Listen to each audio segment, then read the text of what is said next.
Bernard here. I hope you're all very well. Welcome to the Citizen channel, and it's a review of a game, isn't it? I'm doing this on Saturday evening after the game on Saturday lunchtime against West Ham United at the London Stadium. On at 12:30 p.m. kickoff. So I was thinking of doing this for Sunday, but now I've got it done on, checked everything. I'm going to do it now for you. So they're going to be our usual features tonight. Highlights, lowlights of the game. Even the low light was a bit of a highlight, but not for us, was it? It was for West Ham. Match talking points, match stats, plus the quirky stats, of course. Our PEP last season watch. It could be last half season watch again, couldn't it? Rodri's Rocket Watch. Yeah, he's back. He's back. Manchester Evening News, Mr. Bukowski's ratings, plus my player ratings. Some of the media headlines and comments and more as we look back at the game today. Please, if you're new to the channel, push that subscribe button. I'm aiming for 500. I've zoomed through 400 now. I'm about 80-ish away from 500. So if you're not subbed already, please do so. And just please tell your friends and other City fans. That'd be absolutely fantastic. Thanks for your support. And any comments are always welcome. If you've got any thoughts on the game today, just stick them below. That'll be absolutely fantastic. And please, any thumbs up. If you can't leave a comment, just stick us a thumbs up. It's nice. It's nice to get views, but it's nice to get thumbs up as well. Even though the game wasn't great, hey, it doesn't matter, does it? You know, we can look on the bright side. I was a bit down straight after the game. I always am, but if we don't get a win, we'll be all right. Yeah, so I got the program. I got the match program. A fantastic match program. 114 pages, I think there is in that. I've not had a chance to have a go. I got it from the postman about an hour before kickoff, so I've not had a chance to have a look through it, but it's great to see, isn't it, these clubs? I mean, I've got a Leeds one there, I've got a Wolves one that should be with me very soon. It's still great to see these. We do our digital one, don't we? But it's great to see hard copy, isn't it? We'll talk about that anyway. I'm going to do a little programme special as well. If you have any interest in that sort of thing, that'll be another Citizen vlog. But yeah, I've got my programme there. So yeah, it's the lineup, no changes. Here we go. No changes to the Porto game, and that's the first time in 172 games since October 2017 that he's not changed his team. I did actually state on social media that perhaps Brian Kidd had given the wrong team sheet in. Perhaps he'd given Porto's team sheet, the game against Porto. Perhaps he had that on him and took that into the ref room, you know, by mistake, you know, and said he had one job to do and he did it wrong. But no, there you go. I mean, obviously, more on that in a bit. The starting 11 then. Ederson, Walker, Diaz, Garcia, Cancelo, Rodrigo, Gundogan, Bernardo, Mahrez, Sterling, captain again, and Aguero, sub Stefan, Stones, Zinchenko, De Bruyne, Torres, Foden and Palmer. Yeah, Pep Guardiola was asked about his starting 11 and his comment was, "It is what it is. For teams who play in Europe, the schedule is tight. It happened last season, so with the COVID situation, we have to adapt. We didn't have much preparation and we have to get it during the game." Yeah, I mean, my little lineup thoughts. I mean, I was 4 wrong on my prediction that I did on the preview programme. Although I did take a chance on Zinchenko and Stones. It's nice to see Zinchenko come on. I thought he'd get a bit of play time, to be honest with you. But yeah, I thought with Marseille looming, he would change things around a bit. And it has, obviously, it's all right in hindsight, looking back, isn't it? But yeah, there's certain things we'll talk about in a bit. That team didn't look very pacey, did it? I mean, I know we can sit here and pontificate about it, but you know, it's great to see KDB on the bench, of course. That was fantastic. No Laporta yet, and obviously that Aki niggly groin is obviously a little bit worse than we thought, isn't he? He's not even on the bench at the moment. So have we got another glass legs player there? I don't know.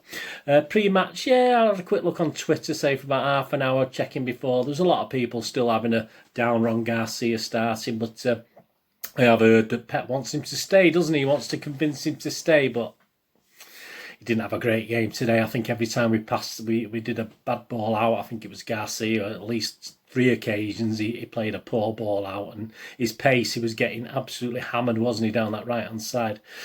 Yeah, so, but most people wanted Stones to start the game, which I would have preferred, to be honest with you.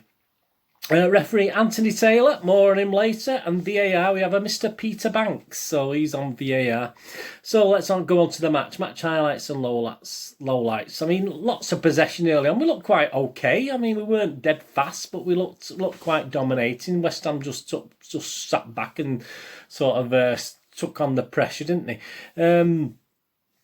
But obviously, there was a couple of there was a Cancelo weak effort and a Gundogan weak effort as well, but nothing to really worry the goalkeeper. And obviously it was the first low light, which was the highlight for West Ham. It looked like handball to me, but obviously it wasn't convincing handball. And these days the rules have changed anyway, so it doesn't matter. And Mr. Peter Walton, who's the boards for England, he came on and give his views, which I almost switched off the sound when he came on, which is is something I probably do with most of the time commentators anyway. But a great goal. I mean, you've got to give credit to Antonio. He pulled out his inner Dennis Stewart, didn't he, and did an overhead kick. And I don't think Edison had much chance. He didn't. He literally had a split second to react, and it was, even though it's quite close to him, I don't think you can lay any blame at him. And again, Diaz, was he strong enough? I don't know. Antonio's a good, strong player, and he did. I think you're going to have to give him credit for that goal. It's a great goal. So that's 18 minutes of 1 goal behind. And then we're reminded that in the last 6 Premier League games, we've never won a game from being a goal behind. So didn't bode well, did it? 25 minutes, Cancelo was playing really well again, going forward. I'm not saying he was playing well defending, but as a winger, he was okay. He sort of got forward, and a great cross for Gundogan, but... a great cross into the box, but obviously there's no one in the 6-yard box. We don't have any players now. We don't have any up there, so we can put KDB does the same. He puts these passes across the 6-yard box. We don't have anyone in the box to put the ball in. But I think Gundogan was at a tight angle to try and get it in. He couldn't squeeze it in, and that, to be honest with you, was about it. That's 25 minutes. We didn't really add anything more to the game. We were pretty clueless, to be honest with you. West Ham were quite happy. If anything, West Ham looked as though they could have scored, and I thought they should have had a penalty. I thought Antonio again was brought down. I thought Garcia had actually took him before he took the ball. He'd actually took the player before he took the ball, but we got away with it. But to summarise City's half, I just wrote down at half-time abysmal. I just thought it was absolutely terrible. Half-time, so 1-0 to West Ham. Foden came on, didn't he? Aguero went off, and I believe, well, a little bit of that in a moment. Doesn't look good.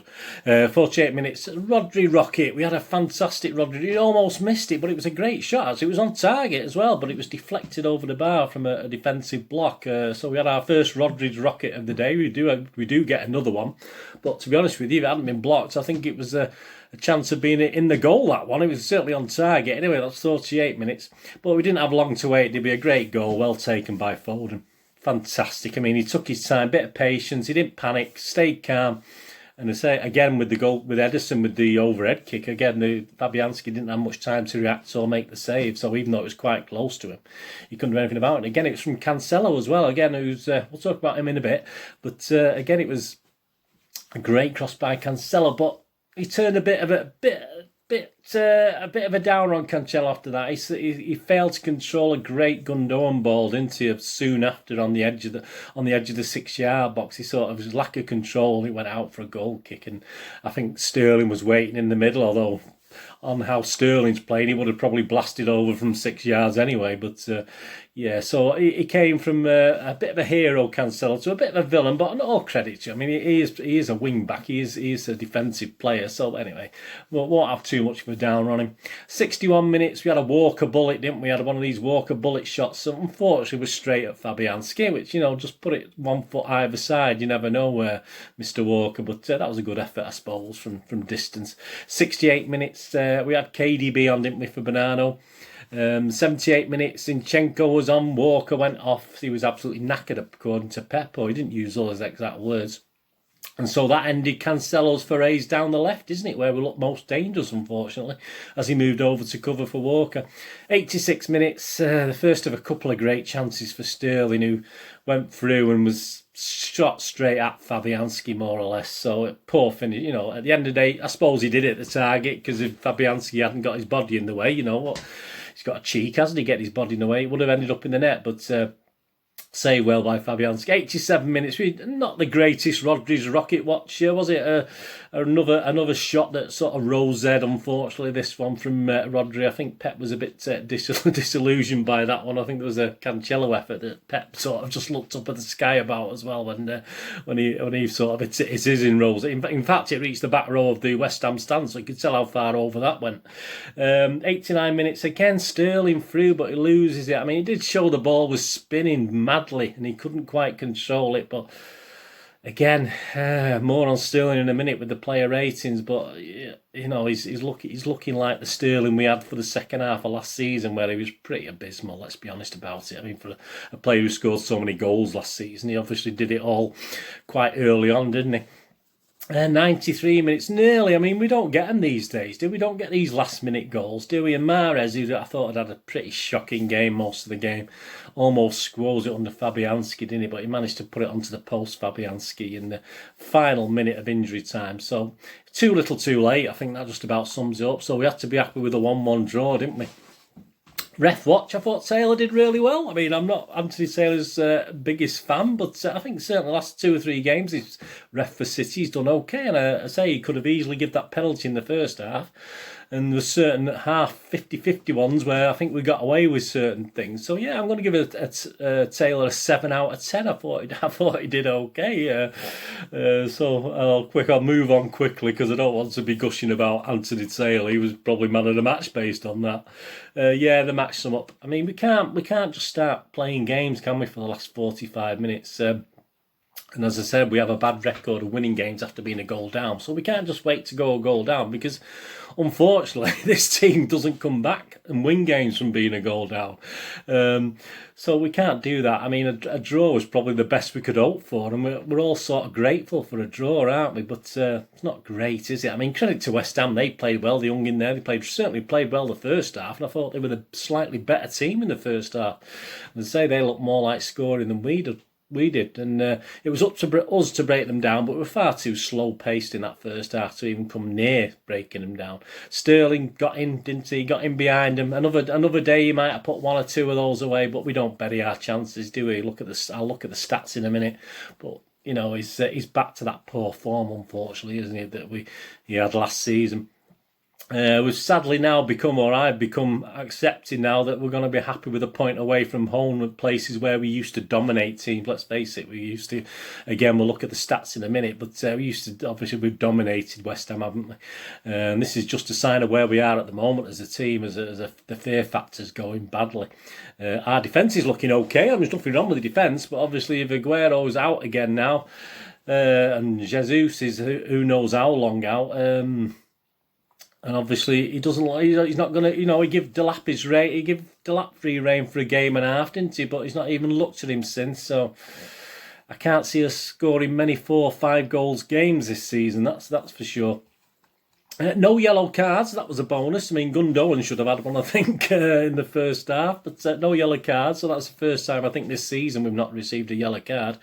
But I think, summing up, we recently celebrated the 6-1 at Old Trafford, didn't we? And that team, let's be honest about it, that team would tear this one, a new one, wouldn't it? Let's be honest about it again. But as I said before, that's where we are at now, and we have to move on. As for West Ham, yeah, I think they'll be well chuffed with that. They've had some tough games. Confidence will be high. I cannot see them struggling, but it's a long season and they've got a long way to go. And there are 2 or 3 players there who can't quite cut the mustard, I don't think, in the Premier League. But I think with the football genius, Mr. Moyes, in charge, I think they might be all right. I don't think they'll struggle like they did, or they have been doing recently. The match stats, shots 6 from West Ham, 14 from City. On target, 2 for West Ham, 7 from City. So 50% on target, it isn't usually that bad, but 14, I mean, we're going to need to create 20 chances to score a couple of goals, aren't we? Let's be honest about it. Possession, 30% to 70% for City. Passes, 315 for West Ham, 737 for City.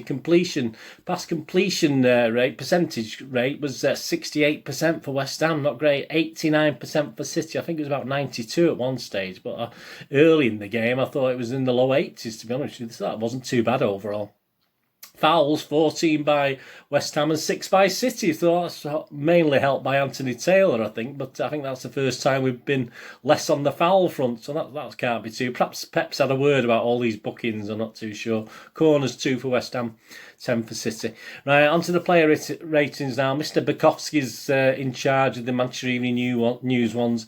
Here we go. Ederson had little to do other than pick the ball out of his net. Blaming him for the goal would seem unfair, given the distance and how good Antonio was. So he's given him a 6. Yeah, I'm going to give him a basic 6 as a turning up. Again, a couple of his kicking seems to be hope high in hope at the moment. He seems to have lost that bit of accuracy as well. But I'll give him a 6 because, as I say, he couldn't do anything with the goal, and he did what he did. I remember him coming for a cross in the certainly in the first half when he come and collected a cross pretty well. But that shows how bad it is. He didn't have much to do, so he's getting a 6 anyway from both of us.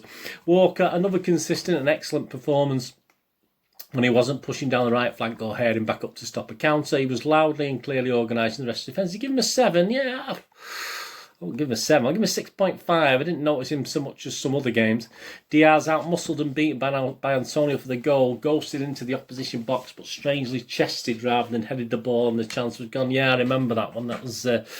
another player perhaps, and I don't know who, but another player might have controlled that, and wouldn't have been Cancelo, would it?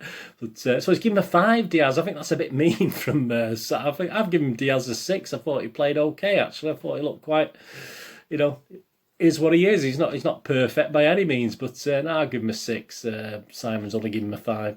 Garcia, West Ham have speedy forwards as they deliberately targeted his lack of pace at the back. PEPS sees something in him. Perhaps he's trying to speak him up to get a bigger fee off Barcelona. I have no idea. Adding a few uncharacteristic mistakes, and it was difficult after uncharacteristic mistakes. He's always making mistakes. So he's given him a 5. Yeah, I mean, I'll give him a 5, and I'm being generous there with Garcia. Cancelo enjoyed roaming down the left flank and played an essential part in equalising. He's still incredibly right-footed, and West Ham used that to his advantage. Yeah, well, he's a right-back by tradition, so yeah, of course he's right-footed. But still better than on Wednesday. I thought Cancelo played really well, as I said. I mean, on a reasonably bang average display, he was okay. So he's giving him 7. I give Cancelo 7 as well, which is actually nearly my highest score, but that'll come later. Rodri's lack of pace not helped City's efforts to avoid getting caught on the break, but it does feel like he's getting better at recovering situations. Give him a 6. I didn't really notice Rodri. I forgot, apart from his shooting, Rodri, we have a bit of laugh, don't we, with Rodri's rocket watch, but apart from that, I can't remember seeing him that much. Simon's giving him 6. I'll give him 5.5. Gundogan, he was lucky not to get booked after half an hour, he was, for blatant shirt pull to stop the counter, and it was a surprise to see him last longer than Bernardo. I thought Gundogan's 2 or 3 good balls from Gundogan. It's just that we didn't have the skill to rein them in and actually do something with him. He's only given him a 5. I wouldn't say it was fantastic. I'm only going to give him a 5.5, but he wasn't as bad as a 5, I don't think. Bernardo, who still appeared to cover more ground than most he did, was one of the several that looked to have less in his tank than he usually does. Yeah, I mean, Simon's given him a 6. He's been kind. Again, I've given him a 5.5. I thought Bernardo was okay, but he didn't, nothing really.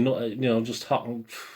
Just nothing from him at all. Mahrez, constantly cutting inside doesn't work when the opposition is packing their box. Needed something clever to beat his man and create anything and never managed it. He gave him a 5. I mean, I'm going to give Mahrez a 4.5. I thought he was absolutely awful today. One of our worst players. Sterling, here's another one. Quiet again from Sterling. He did liven up when he moved into attack after Aguero's substitution. His connection with Foden is good. Missed a good chance late on to win it. He's give Sterling a 5. I mean, I'd give him 4.5, same as Mahrez. I thought he was absolute rubbish today. I thought he was terrible. Spinning ball or not. Aguero, he huffed, he puffed, he made some intelligent runs to find space. He did actually, first 20-30 minutes where others didn't, but he'd come quite close to finding the net. The performance of somebody that spent a long time out injured and then played 3 times in a week. So he's given him a 5. I'm going to give him a 5 as well. I'll just say he went off at half time anyway, but a couple of good little moves, but it just seems a bit of a waste of time. It's like having 10 men on the pitch, I think, at the moment, starting Aguero. Never mind a couple of the other players as well. Foden for Aguero on 46 minutes. I thought he came on at half-time.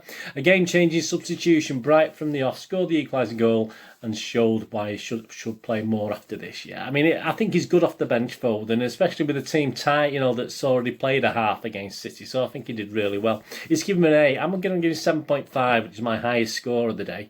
I won't give him my man of the match, though, because he didn't play a full game. But, he is my highest scorer. KDB for Bernardo. There were signs of the radar being reset, and he tested Fabianski from a free kick, but was unable to save the day. He's given him a 7. Yeah, I don't think... No, I'll give him a 6. I think he's a bit over the top with KDB there. And the free kick, I could have saved that at my age now. Zinchenko for Walker. His introduction allowed Cancelo to switch over to the right, but was less an attacking change than Torres would have been. So yeah, I did not see the point of Zinchenko. We just lost something when we moved Cancelo over. I think Pep I cannot see the point of what Pep did there, to be honest with you. Yeah, so City man of the match. Yeah, I'm not giving the Foden. In theory, on the scores, it should be Foden, but I'm not going to give it Foden. I'm just going to give it Cancelo because he was, I thought he played really well, doing what Pep asked him to do, go forward. He's not asking him to defend, so I thought he did okay. Not quite the full package, is he? He's not a winger at the end of the day, but obviously allowing for Pep's system, I thought he was our man of the match. So I'll give it Cancelo, my City man of the match today. Pep watch in his last half season. He started a team that didn't come alive midweek. This is what I put down until he brought on Foden and Torres. Against the tails at West Ham, he should have been braver and started Torres and Foden anyway. That's my opinion. I thought he picked the wrong team today. And his excuses about European and stuff doesn't quite gel with me when he could have sort of... He could have started with Torres and Foden. How would that have made a big difference? I don't understand his logic. So there you go. I liked his top in his pre-match company. He had a nice top on. You can't see it quite in the image I've got up there, but he had a great top on as well. So I'll give him 8 out of 10 for his fashion sense. He always dresses quite well, our Pep. But as far as Pep's overall score, I'm just going to give him 5 out of 10. I wasn't overly impressed with Pep yesterday. Post-match interviews and comments. Pep Guardiola, we started really well. We suffered in the last 10 or 15. In the second half, we were better and scored early. We had the chances we needed to win the game, but unfortunately, we couldn't score. We created enough. Their defenders were defending so deep, so it's difficult to find spaces, but we had chances. I'm not a guy who can predict the future. We've already dropped 7 points, which is a lot, but we struggled a lot for many reasons. We have to take things game by game and see what happens. On Sergio's substitution, it looks like a muscular injury, and then I've just recently heard it could be hamstrings. So I think we can write Sergio off till well into the new year, the way it's going. Martin Keogh made a little comment that I found, probably true actually, and I've said this, obviously most fans probably echo this. He actually said Manchester City just can't get going. I think that's sort of summing this season up at the moment for whatever reason. Phil Foden was speaking. He said, we would like to get the points there. I think we played very well and controlled most of the game. Very disappointed not to win, but we will get over it and improve on things for the next game. On his instructions when coming on, he said, just to try and be lively, come on and make a difference. Yeah, well, he could have done that from the start, couldn't he? I tried to do that and we got the goal, but couldn't get the second. We came out second half playing a lot quicker and more aggressive. I think we need to work on finishing. Well, I'm sure, I hope we do that anyway, but obviously it doesn't show, does it? Fin at our chances and we should be okay. We started slow in the first half, we weren't passing quick enough, we didn't have a good tempo, but the manager spoke well at half time. We played much better second half. So why try and give ourselves 45 minutes to win a game? I just can't understand it. I enjoy scoring goals, I want to continue this form. It's nice to be playing as much as possible. It was a frustrating game, I had enough chances to win it, but we're disappointed. So there you go. It's been a strange year, he went on to say. A lot of games are coming quickly, so maybe some players are feeling it. Everyone has the ability to make an impact. Right, Quirky Stats, here we go. Some disappointing ones here today, this Quirky Stats. The BBC, for the first time, a team managed by Guardiola failed to reach at least 10 points after 5 fixtures of a top-flight campaign. And that's Joy's had 11 previous top-flight campaigns. That's depressing. Up to Joe. Phil Foden has scored in 3 of his last 4 away Premier League games for City, 3 goals in total, after failing to find the back of the net in any of his previous 13. Yeah, so he's doing okay. At Stats City, since the London Stadium opened, this is a depressing one. Man City have scored more goals there, 22, than any other away venue. Yeah, of all the goals Man City have scored since the 1st of the 1st, 2017, 539, 4% of them have been netted at the London Stadium. I don't think we increased that percent today, did we? Kyle Walker and Edison were making their 50th appearances for Man City today in all competitions. Man City were unbeaten in previous 15 matches in which Phil Foden has scored, so we still are. So that's 16 altogether. Well done, Phil. But it would have been nice to get a win. Phil Foden has now scored 18 goals for City in all competitions, the same amount that James Milner and Alano managed to score for the club. Man City have only kept 2 clean sheets in their last 10 matches in all competitions. I don't like these stats today. This is the first time since October 2016 that Man City have gone 3 games without scoring more than once in the Premier League. Not good. Some of the headlines, some of the summations, some of the comments from the media. Guardian, Mikel Antonio's spectacular red kick earned resilient West Ham a point at the London Stadium. I can't argue with that. The Daily Mail, Manchester City's title hopes suffer another blow as West Ham hold out for a draw. I did say we'd finish second. I'm hedging my bets now, and we'll hopefully finish top four. But early days, plenty of points to play for, as we say. The Sun, Phil Foden cancels out Antonio's first half stunner as City drop points again. They emphasise the again there. Yeah, quite right. The Telegraph, West Ham hold on for battling draw with disappointing Manchester City. I can't agree. I can't disagree with any of those comments, really. Can you? Yeah, sorry about that. It wasn't the greatest day, was it? I'm going to have to rethink my predicted scores in these upcoming games. I'm being too confident. I'm sort of putting us down for scoring 3 goals in games. The way we are at the moment, I just can't see that happening over the next few games, definitely without any strikers on the pitch, and with our so-called best midfielder not being able to score, Mr. Sterling, or best winger or best attacking winger midfielder, whatever he is.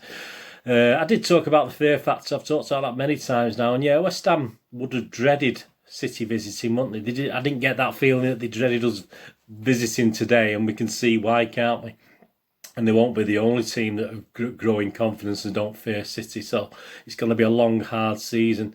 We need energy. We need energy in these games. And Pep played a team that didn't really have that energy from the kickoff. And this is the problem. At the end of the day, when we finished against Porto, when he brought Foden and Torres on, we had energy. There was absolutely no reason why Foden and Torres shouldn't have started that game today. I have no idea. Was he saving them for Marseille? I have no idea. But, we've got 3 points in the bag already in the Champions League. Even a draw at Marseille will do. So I'm sorry, I have no reason whatsoever. It's no wonder teams like West Ham can put 8, 9, 10 men behind the ball and quite comfortably cope with that team that City put out today. And hey, this is people. It's not a secret, is it? Other teams can watch these things and learn from it, and they were learned from what Porto did. Even though obviously they came unstuck, Porto, they only came unstuck because they're tired and we put on some legs. So there you go. Yeah. Whatever reason, I think Pep's fighting putting some certain players in this. I mean, it cried out perhaps for putting Delap in this as well, putting Delap on at some stage, or at least that last substitution. What was the point of putting Zinchenko on? Please tell me. 1-1 at West Ham. What was the point of putting Zinchenko on? I do worry that something is wrong and we don't know what it is. But onwards and upwards. Of course. Thanks for joining me today. I wish I could have been I'm happy. It's only football, isn't it? It's not life and death, although Mr. Bill Shankly would differ with that. But join me again anyway for a preview of the Marseille game. I'll be, again, optimistic. I'll be doing that on Monday, so check in on Monday for that. Preview the Marseille game. Please check out all my recent stuff, cities and vlogs, etc. And of course, as you know, if you're into movies and TV dramas, I do reviews of films and TV and stuff. So if you, or say your better half, is more into films and telly than not into football, please point her in my direction. She can sub on a tablet while you're watching Sky Sports or something like that. That'd be fantastic. So yeah, please check my links on screen. If you can check out my day job site, movieGameNostalgia.com, for old rare DVDs. I used to have a video shop in the 90s and the 2000s, so I still sell DVDs, old rare DVDs, movie posters from the 1990s and 2000 board games on there. So if you ever get a chance, you're a bit bored, you want to have a look around, please check out that movieGameNostalgia.com. That'd be absolutely fantastic. And please, on Twitter or Facebook, if you're after friends and follows, etc., just friend or follow me on there and I will reciprocate, and I always check every couple of days. I'll do that for you as well. That'll be absolutely fantastic.